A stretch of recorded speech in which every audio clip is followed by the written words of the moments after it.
I'm Ranger Hayes. Folks call me that because I've been riding these highways for decades, hauling freight from one corner of the state to another. Texas roads raised me, shaped me, and sometimes they've tried to break me. Most nights it's simple. You keep your hands steady, your eyes sharp, and you let the miles carry you until dawn. I've seen the usual: deer bounding out of nowhere, stray cattle grazing too close to the shoulder, even a couple of wrecks I wish I could forget. But this haul, it carved itself into me like nothing else. It began on a Tuesday night. Dispatch sent me down a route I didn't usually take, a chain of rural backroads cutting through the panhandle. Locals call it a dead stretch, miles of empty land with hardly a light in sight. I fueled up at a gas station just before the sun dropped, one of those tired two-pump stops where the neon sign buzzes louder than the crickets. The clerk, gray beard, eyes sunken like he hadn't slept in days, slid my receipt across the counter. Then he leaned in, quiet enough that I almost missed it. "Don't stop if something's in the road," he said. "Out here, it might not be an animal." I laughed it off. People say all kinds of things to spook truckers. But as I climbed into the cab, his words lingered. They followed me out into the dark. The first hour was uneventful. Just me, the steady growl of the engine, and the faint hiss of the CB radio. Every so often I'd catch a garbled word, like someone whispering from the other side of static. The highway itself looked carved from shadow, two white lines stretching forward into nothing. I kept replaying the clerk's warning in my head. What did he mean? Not an animal. Coyotes, sure. Stray dogs, maybe.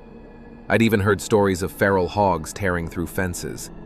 But his eyes, they carried something heavier than a warning. Then it happened. A shape appeared on the road ahead, dead center in my lane. No glow of eyes, no movement, just a lump, flat and still. My foot slammed the brake, trailer rattled. I thought at first they might be people broken down, waiting for help.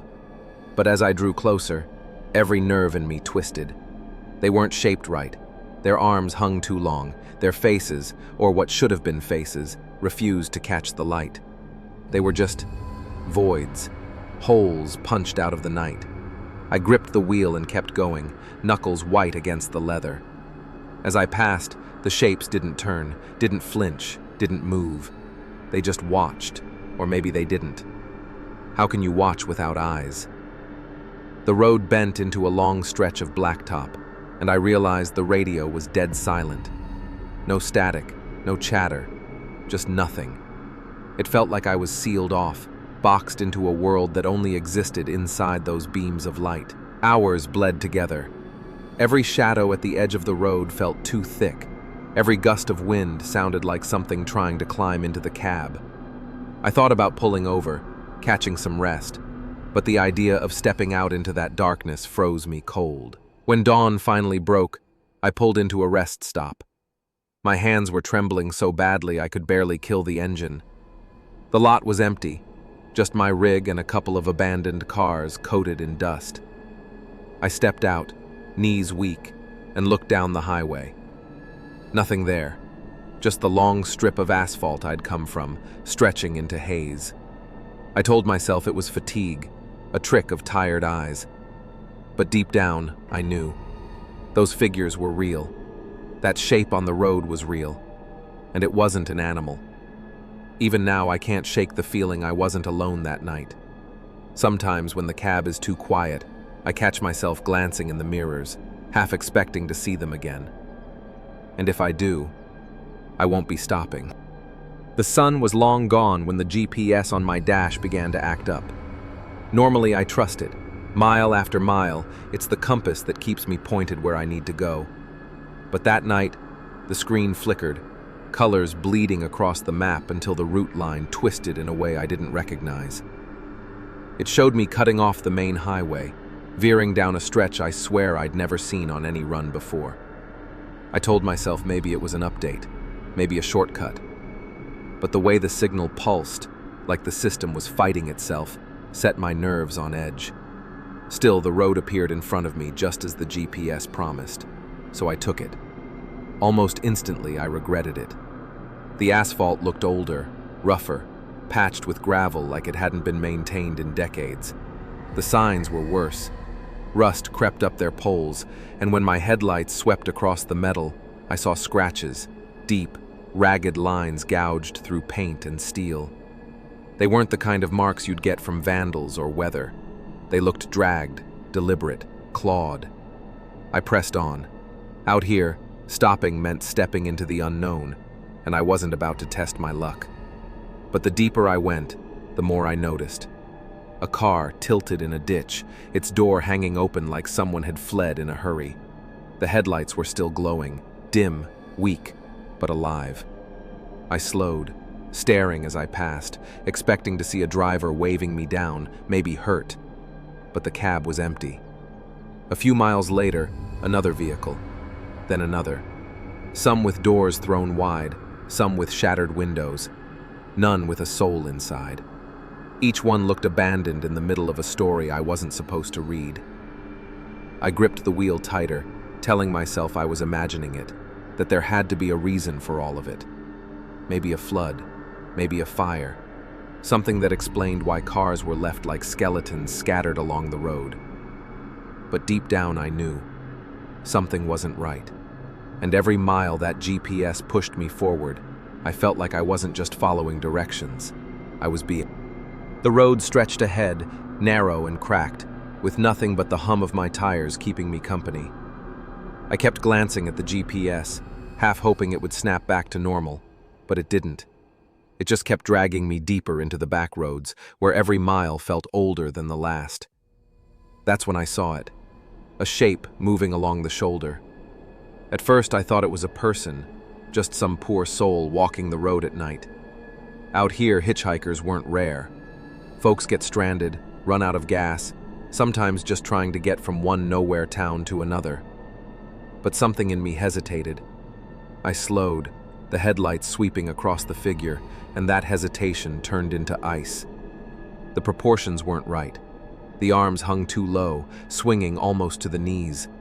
The head tilted at an angle that no neck should allow, like it had been twisted too far and just stayed that way. I gripped the wheel tighter, telling myself to keep driving. Yet for some reason I couldn't explain, my foot eased off the gas. The truck slowed as the figure turned toward me. That was when it smiled. Not a tired traveler's smile, not a look of relief or hope. Its mouth stretched wide, far too wide, teeth catching the beam of my headlights like broken glass. No human face could hold a grin like that. Every instinct screamed.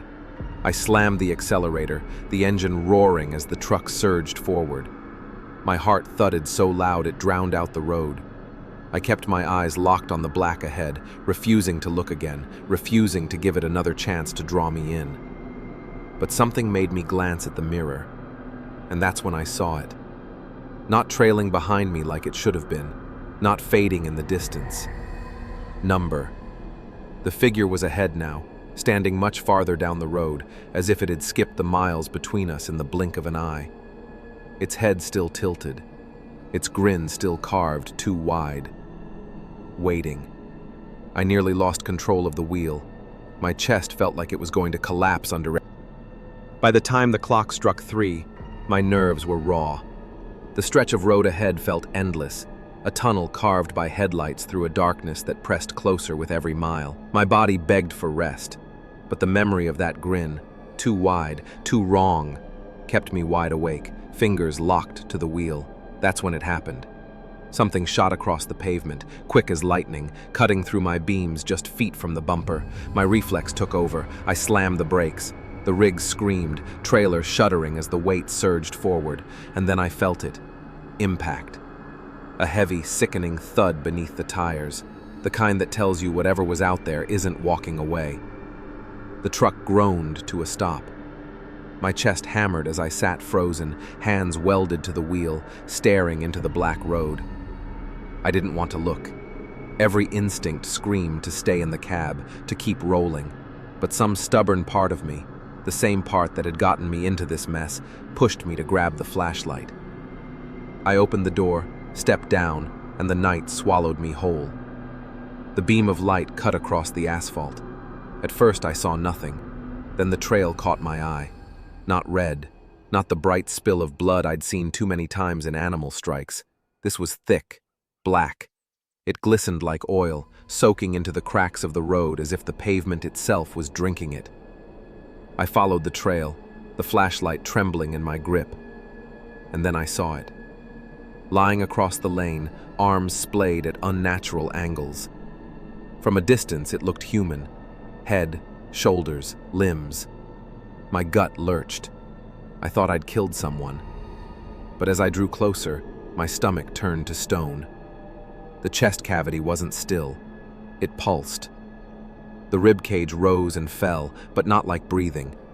More like something was shifting beneath the skin, pushing against it, trying to get out. I froze, beam locked on the body. Then it twitched. The head snapped toward me with a jerking motion, too sharp, too fast. The eyes opened, catching the light like an animal's. No human pupils, just a mirrored glare, reflective and cold. My throat seized. The flashlight slipped from my hand, clattering on the pavement.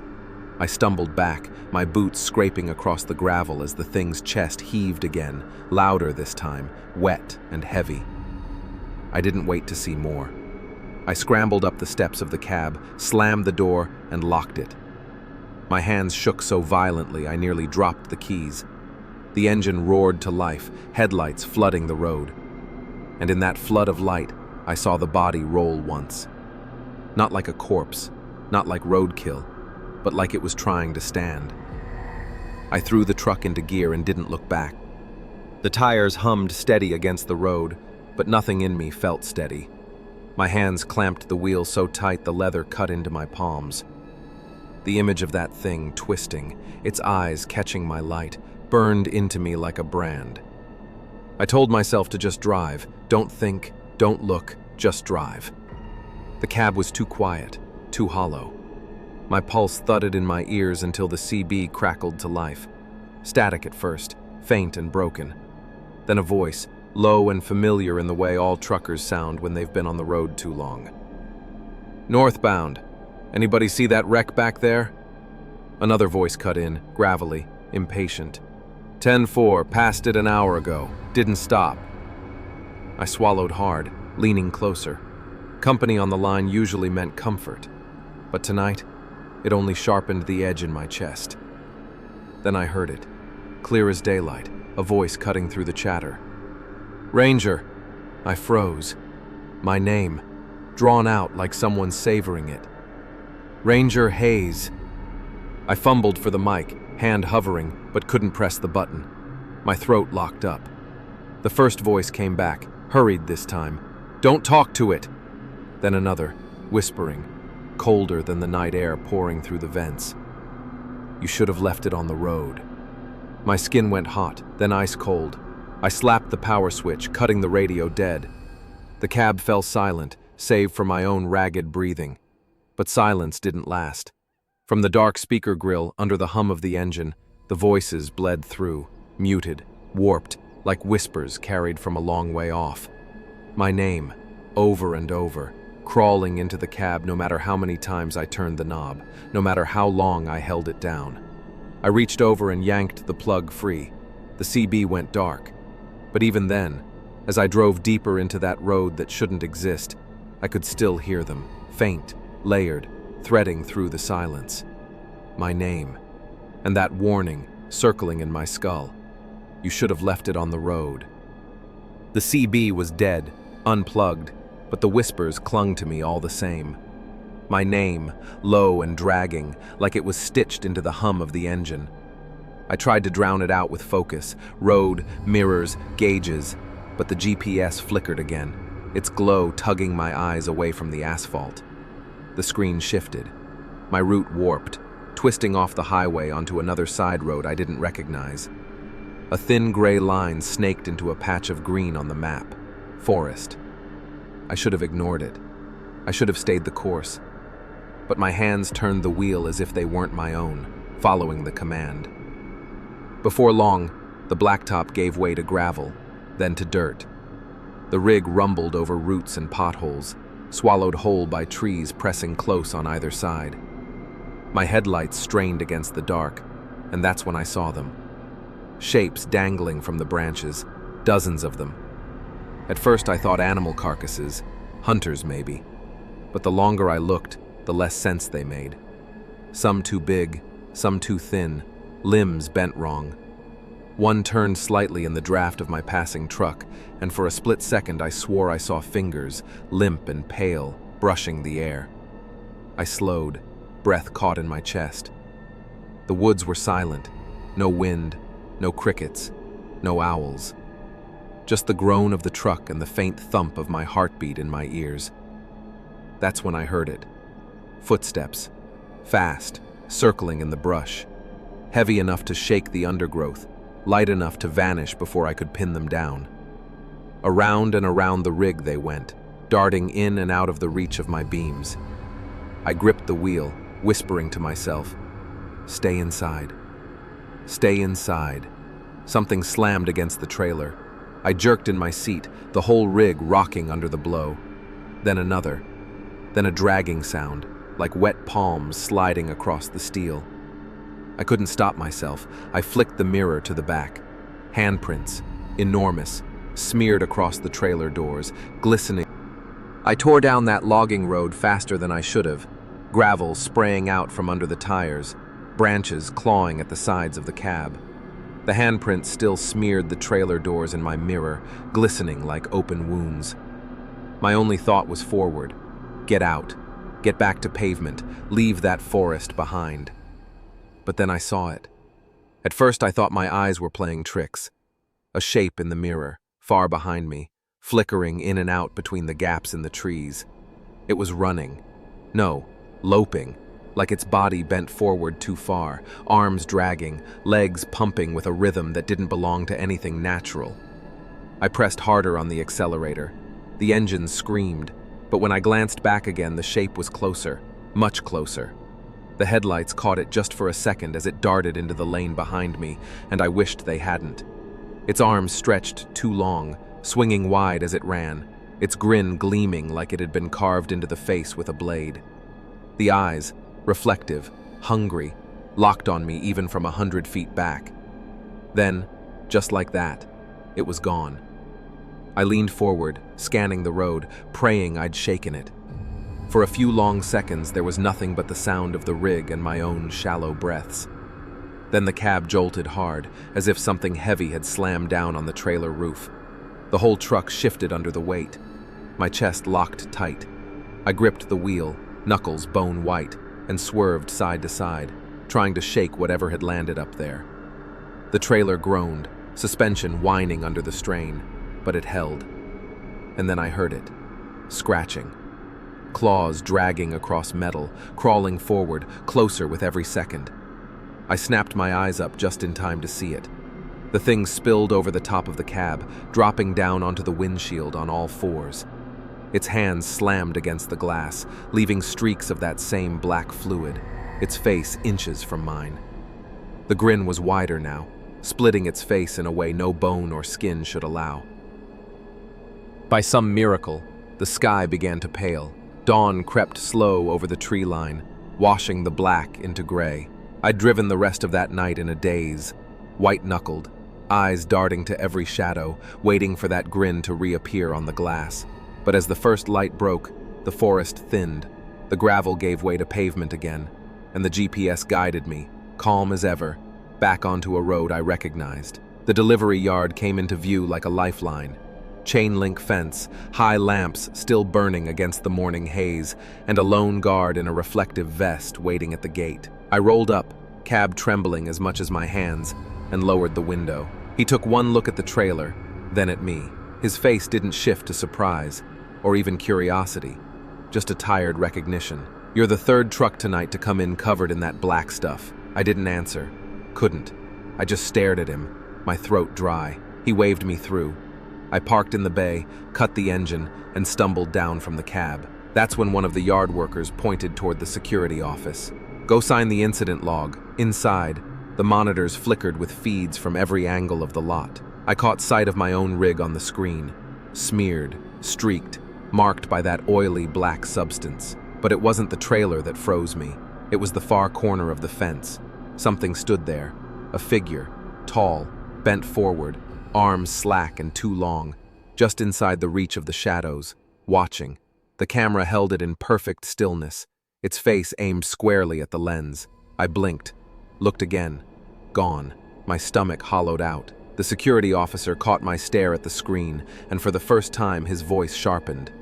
"You'll keep that out of your report." I turned to him, desperate to ask, to demand what he meant, but his eyes had gone flat, cold. He slid the incident form across the desk, pen tapping against the blank lines. "Load damage only. Nothing else happened out there. Understood?"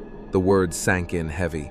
The company wasn't. And when I stepped back out into the dawn, the yard buzzing to life around me, I couldn't shake the feeling that somewhere, just beyond the fence, it was still standing, still waiting, and that maybe it always would be.